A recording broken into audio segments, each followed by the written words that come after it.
আমাৰ সমাজত এনে কিছু ব্যক্তি আছে যি নিজৰ বৃত্তিৰ সমান্তৰালভাৱে সমাজৰ বাবে কিবা এটা কৰি যায়, নীৰৱে কৰি যায়। আৰু মই আজি যোৰহাটৰ এনে এখন প্ৰতিষ্ঠানত আছোঁ, যিখন প্ৰতিষ্ঠান আৰু যাৰ স্বত্বাধিকাৰীজনে এনে কিছুমান কাম নীৰৱে কৰি গৈছে, যিখিনি নিতান্ত প্ৰশংসনীয়। আৰু এই প্ৰতিষ্ঠানখন হৈছে যোৰহাট নগৰৰ মাজমজিয়াত থকা চাংকাকতি বুকছ এণ্ড পাব্লিকেশ্যনছ, আৰু ইয়াৰ স্বত্বাধিকাৰী হৈছে এজন নিৰুৎ চাংকাকতি। তেখেতে যিহেতু তেখেতৰ ব্যৱসায়টোৱে যিহেতু জ্ঞানৰ ব্যৱসায়, তেখেতে জ্ঞানৰ ব্যৱসায় কৰে। আৰু এই প্ৰতিষ্ঠানখন আজিৰ পৰা ৪৬ বছৰ পূৰ্বে আৰম্ভ কৰিছিলে মাত্ৰ তেওঁলোকে ২০খন বাতৰি কাকতেৰে। ২০খন বাতৰি কাকতেৰে আৰম্ভ কৰা এই প্ৰতিষ্ঠানখন বৰ্তমান যোৰহাটৰ জ্ঞানৰ এজোপা বটবৃক্ষৰূপে পৰিগণিত হৈছে আৰু ৪৬ বছৰীয়া তেওঁলোকে যাত্ৰা ইতিমধ্যে অতিক্ৰম কৰিছে।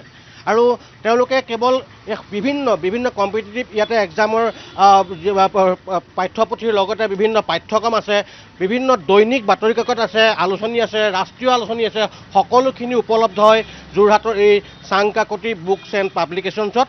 কিন্তু তেওঁলোকে সেই যাত্ৰা ৪৬ বছৰ পূৰ্বে ফুটপাথৰ কাষত মাত্ৰ ২০খন দৈনিক জনমভূমি কাকতেৰে আৰম্ভ কৰিছিলে আৰু আজি তেওঁলোক জ্ঞানৰ এজোপা বটবৃক্ষত পৰিণত হৈছে।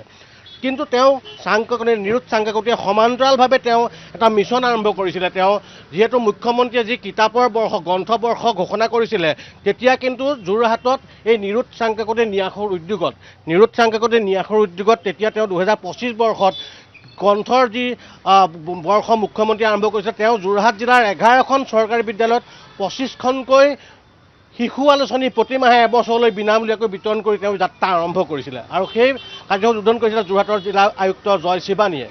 তেওঁ ১১খন চৰকাৰী বিদ্যালয়ত ২৫খনকৈ শিশু আলোচনী প্ৰতিমাহে এবছৰলৈ বিনামূলীয়াকৈ দিয়া সেই যাত্ৰা তেওঁ আৰম্ভ কৰিছিলে। আৰু তাৰ পৰৱৰ্তী সময়ত তেওঁ নিজাকৈ এই গ্ৰন্থখন ছপাই উলিয়াইছিলে, বেজবৰুৱাৰ বাখৰ আৰু কামৰ কৃতিত্ব লভিবৰ সংকেত নিৰুৎ চাংকাকতি ন্যাস। আৰু তেওঁলোকে এইখন ১,২০,০০০ কপি এনেধৰণে তেওঁ ছপা কৰি ল'লে।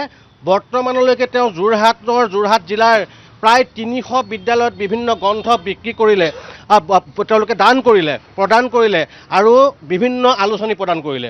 যিহেতু তেওঁ এই সমান্তৰালভাৱে এই বৃত্তিৰ লগতে এই সমাজৰ বাবে, ছাত্ৰ ছাত্ৰীৰ বাবে, বিদ্যালয়সমূহৰ বাবে কৰি গৈছে। আৰু তেওঁ কেইবাটাও লক্ষ্য আছে, তেওঁৰ পৰা জানিব বিচাৰিম।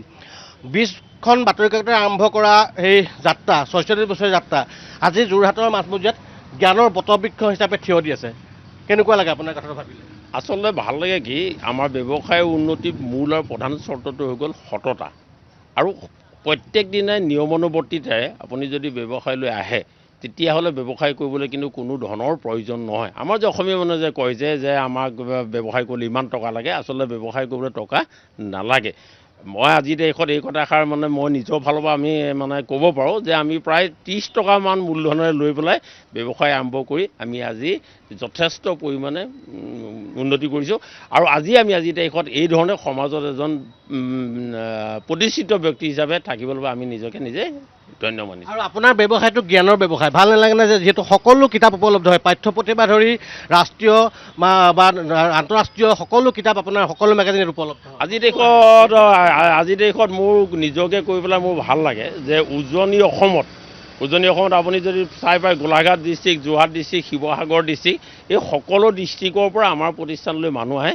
আৰু মানুহ আহি পেলাই বিভিন্ন ধৰণৰ প্ৰতিযোগিতামূলক পৰীক্ষাৰ কাৰণে APSC হওক বা UPSC হওক বা NDA হওক বা NMSA হওক বা NTSA হওক বা KVPI পৰীক্ষা হওক, ৰাষ্ট্ৰীয় পৰ্যায়ত যিমানবিলাক আছে পৰীক্ষা আছে, সেই পৰীক্ষাবিলাকৰ সম্পৰ্কত কি কিতাপ পঢ়িব লাগে বা কেনেকুৱা ধৰণৰ কি পঢ়িলে কেনেকৈ হয়, এই ধৰণে আমাৰ মাজত কি হ'ল আহে।